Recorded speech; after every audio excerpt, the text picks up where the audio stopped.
ఎన్నికల కౌంటింగ్ ముందు సజ్జల రామకృష్ణారెడ్డి కౌంటింగ్ ఏజెంట్లను ఉద్దేశించి సంచలన వ్యాఖ్యలు చేశారు.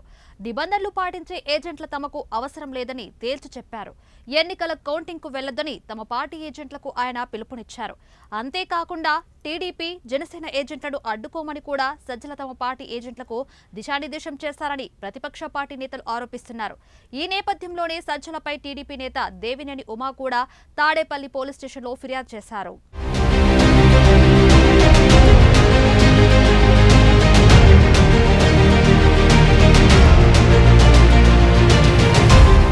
TDP legal cell general secretary Gudapati Lakshminarayana ఈ ఫిర్యాదు చేశారు.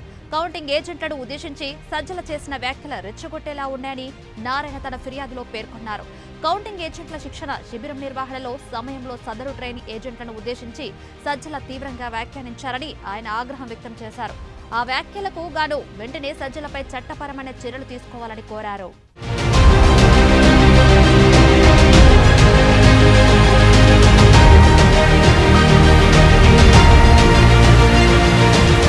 తాడేపల్లిలో 29 మే 2024న నిర్వహించిన కౌంటింగ్ ఏజెంట్ల శిక్షణ సమయంలో సజ్జల చేసిన వ్యాఖ్యలు తీవ్ర అభ్యంతరకరం.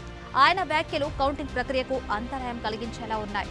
దాంతో పాటుగా మోడల్ కోడ్ ఆఫ్ కండక్ట్ ను అతిక్రమిస్తూ ఏజెంట్లను ఎన్నికల చట్టాలను నియమీలను ప్రేరేపితం చేసేలా ఉన్నాయి. ఇది ఎన్నికల కౌంటింగ్ కు ముందు సజ్జల పాల్పడిన అతిపెద్ద నేరం. ఆయన వ్యాఖ్యలు ప్రవర్తన ఎన్నికల డ్యూటీలో ఉన్న అధికారులను భయపెట్టేలా ఉన్నాయి. దాంతో పాటుగా ఆయన వ్యాఖ్యలు రెచ్చగొట్టేలా, కౌంటింగ్ ప్రక్రియను దెబ్బతీసేలా ఉన్నాయి. సమాజంలోని పలు వర్గాల మధ్య ద్వేషాలు, శత్రుత్వం, పాత గొడవలను రెచ్చగొట్టేలా ఉన్నాయి. ఆయన సదరు వ్యాఖ్యలను పూర్తిస్థాయి నేర ప్రేరేపితంగానే చేశారు. ఈ నేపథ్యంలో సజ్జలపై సదరు అధికారులు కేసు నమోదు చేయాలని కోరారు.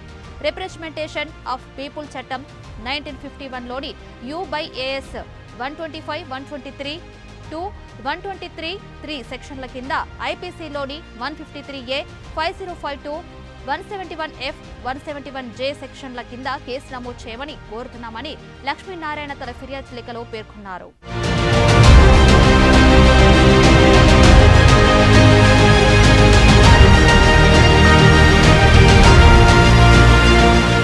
సజ్జల చేసిన వ్యాఖ్యలపై ఆంధ్రప్రదేశ్ రాష్ట్ర ఎన్నికల అధికారి ముఖేష్ కుమార్ మీనా కూడా ఘాటుగా స్పందించారు. మచిలీపట్నంలోని ఓ కౌంటింగ్ కేంద్రాన్ని పరిశీలించిన అనంతరం సజ్జల వ్యాఖ్యలపై ఎంకే మీనా స్పందించారు.